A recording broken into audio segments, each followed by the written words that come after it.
بسم اللہ الرحمن الرحیم۔ اب یہ جو آخری دو صورتیں ہیں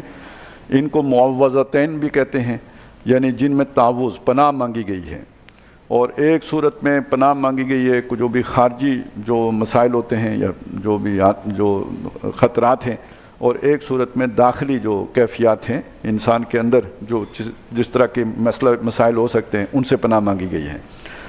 فرمایا قل اعوذ برب الفلق، اے نبی صلی اللہ علیہ وسلم فرما دیجئے، یہ جو بھی دعا ہوتی ہے نا اس کے شروع میں عام طور پہ قل آتا ہے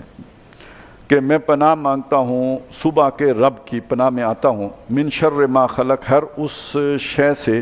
جو اس نے پیدا کی، ہر اس جو شے اس نے پیدا کی اس کے شر سے۔ اصل میں یہ اللہ تعالیٰ ویسے تو کوئی شے اس نے ایسی نہیں بنائی کہ جس میں جو شر ہو، شے پوری ہی شر ہو، لیکن جو شے بھی اس نے بنائی ہے اس میں شر کا پہلو تو ہوتا ہے۔ آپ اسی چیز کو دیکھیں نا، آنکھیں کتنی بڑی نعمت ہیں لیکن آنکھوں کا غلط استعمال شر ہے، تو گویا آپ آنکھوں کے شر کے پہلو سے پناہ مانگیں۔ اللہ نے جو نعمت بھی آپ کو دی ہے نا اس کے ساتھ شر کا پہلو جڑا ہوا ہوگا، وہ کوئی نعمت ایسی نہیں ہے کہ جو شر سے بالکل پاک آزاد ہو، تو اس شر سے گویا پناہ مانگتی رہنی چاہیے۔ جتنے تعلقات ہیں ہمیں، رشتے ہیں، اولاد ہیں، میاں بیوی آپس میں ہیں، تو ایک دوسرے کے لیے بہت قربانیاں بھی دیتے ہیں، ایک دوسرے کے لیے جو ہے نا وہ بہت ایک دوسرے یوں سمجھے ایثار کرتے ہیں، ترجیح دیتے ہیں اپنے اوپر دوسرے کو، لیکن بہرحال غم بھی تو سارے اپنوں ہی سے ملتے ہیں، جو دکھ ملے اپنوں سے ملے، غیروں سے شکایت کون کرے، تو یہ معاملہ ہر طرف چلتا رہتا ہے۔ تو من شر ما خلق، جو شے اللہ نے بنائی ہے اس میں جو شر ہے اس کے پہلو اس سے پناہ مانگتا ہوں۔ وَمِن شَرِّ غَاسِقٍ إِذَا وَقَبَ، اور وہ جو رات کا اندھیرے میں جو شر ہے جب وہ پوری طرح چھا جاتا ہے اندھیرا۔ اب اندھیرے میں شر دیکھیں بالکل سیدھی سی بات سمجھ میں آتی ہے، جب آپ کو دکھ رہا ہے، نظر آ رہا ہے،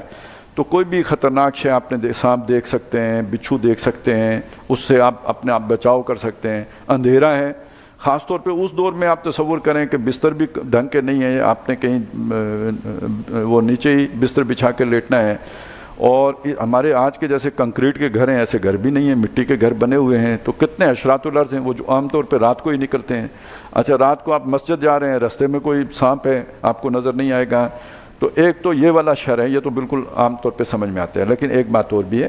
کہ رات کو بکثرت شیاطین جن بھی نکلتے ہیں، وہ مختلف طریقوں سے انسانوں کو ستاتے ہیں اور انہیں تنگ کرتے ہیں، اور بھی سارے جتنے چوری چکاری کے کام ہوتے ہیں اور اس طرح کے کام، وہ ہمارے ہاں ایک آپریشن مڈ نائٹ جیکال کے نام سے مشہور ہوا تھا، تو ہر الٹا سیدھا کام جو ہے نا راتوں ہی کو کیے جاتے ہیں۔ تو وَمِن شَرِّ غَاسِقٍ إِذَا وَقَبَ وَمِن شَرِّ النَّفَّاثَاتِ فِي الْعُقَدِ، اور جو خاص طور پہ جو گروہوں پر پڑھ کر پھونکنے والیاں ہیں ان کے شر سے۔ یہ جادو کی طرف اشارہ کیا گیا ہے کہ جادو میں ایک طریقہ یہ بھی ہے، کوئی کچھ پڑھ کے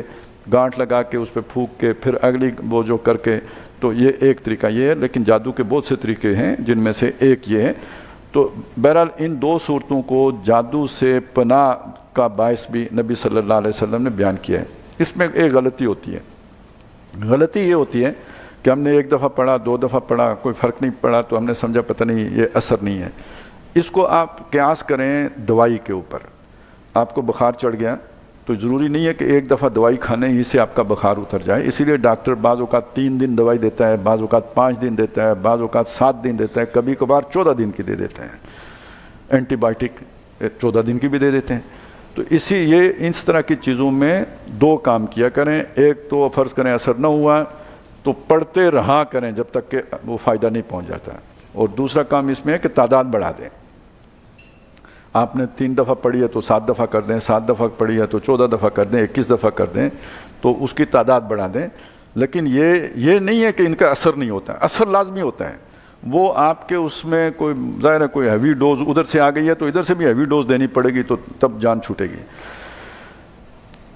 وَمِن شَرِّ حَاسِدٍ إِذَا حَسَدَ، اور حاسد کے شر سے، جو